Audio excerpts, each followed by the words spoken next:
تو آج لیاری کی کیس فائل کھلنے جا رہی ہے، ایک ایسی فائل جس کے ہر صفحے پر ایک ڈان، ایک سیاستدان اور شاید ایک جاسوس کی کہانی چھپی ہوئی ہے۔ چلیں ثبوتوں اور رپورٹس کی روشنی میں اس کیس کو سمجھنے کی کوشش کرتے ہیں۔ یہ الفاظ اس پوری کہانی کا مرکز ہیں۔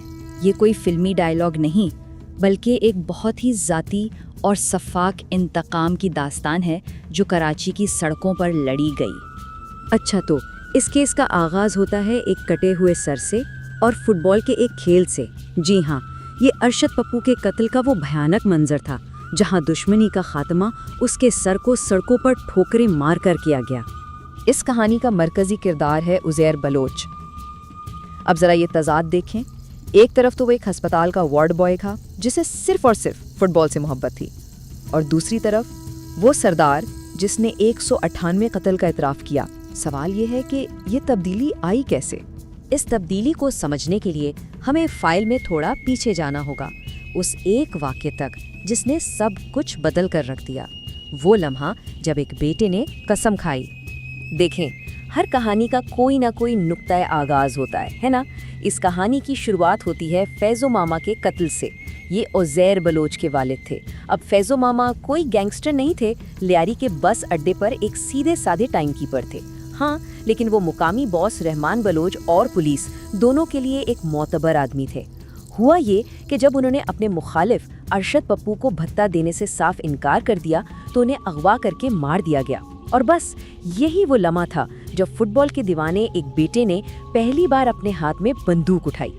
فائل سے ایک اور دلچسپ بات پتہ چلتی ہے کہ عزیر نے یہ جنگ شروع نہیں کی، بلکہ یہ اسے ورثے میں ملی تھی۔ اس نے تو بس ایک ایسے خلا کو پور کیا جو اس کے لیے چھوڑ دیا گیا تھا۔ تو یہ طاقت کا خلا پیدا کیسے ہوا؟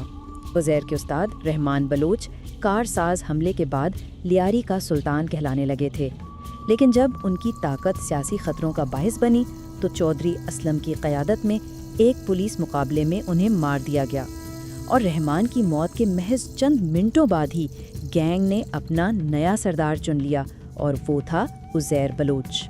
اقتدار سنبھالتے ہی عزیر نے افراتفری کو ایک منظم ڈھانچے میں بدل دیا۔ جیسا کہ یہاں دیکھا جا سکتا ہے، اس نے اپنی طاقت کو مستحکم کرنے کے لیے فوراً ذمہ داریاں تقسیم کیں۔ بھتہ خوری اور اغوا کا سارا کام بابا لاڈلا کے سپرد کر دیا گیا۔ استاد تاجو کو اہم سیکٹرز کی کمانڈ ملی، جبکہ وسیع لاکھوں اور فیصل پٹھان جیسے کمانڈروں نے علاقوں کا کنٹرول سنبھالا۔ یوں پورے گینگ نے عزیر کی قیادت کو تسلیم کر لیا۔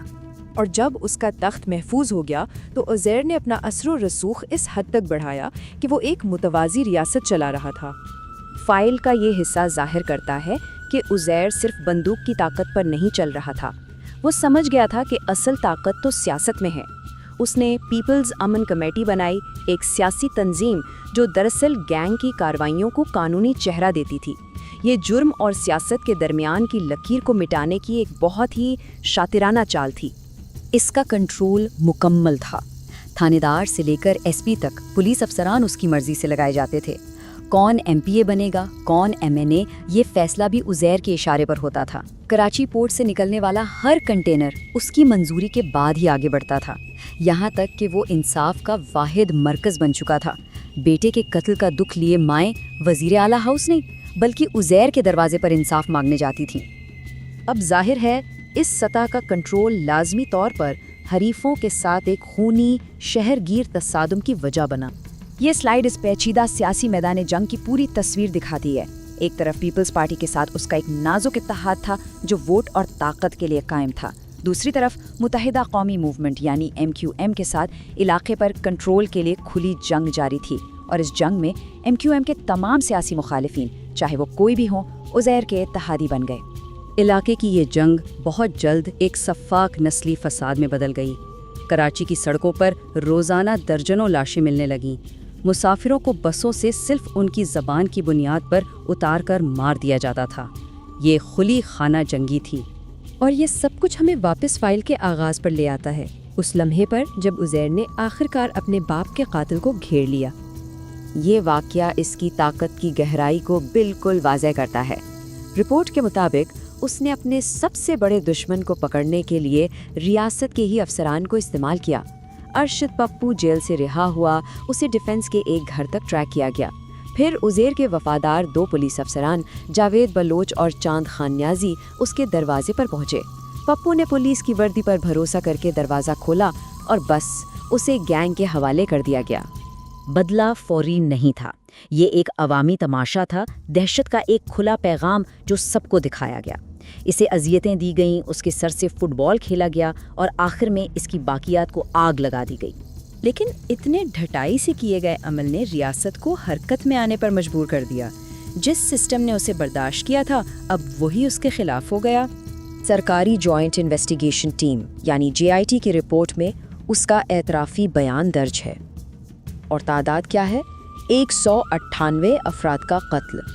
تو جیسے ہی ریاست حرکت میں آئی، عزیر کے سارے سیاسی اتحادی یوں سمجھے کہ ہوا میں تحلیل ہو گئے۔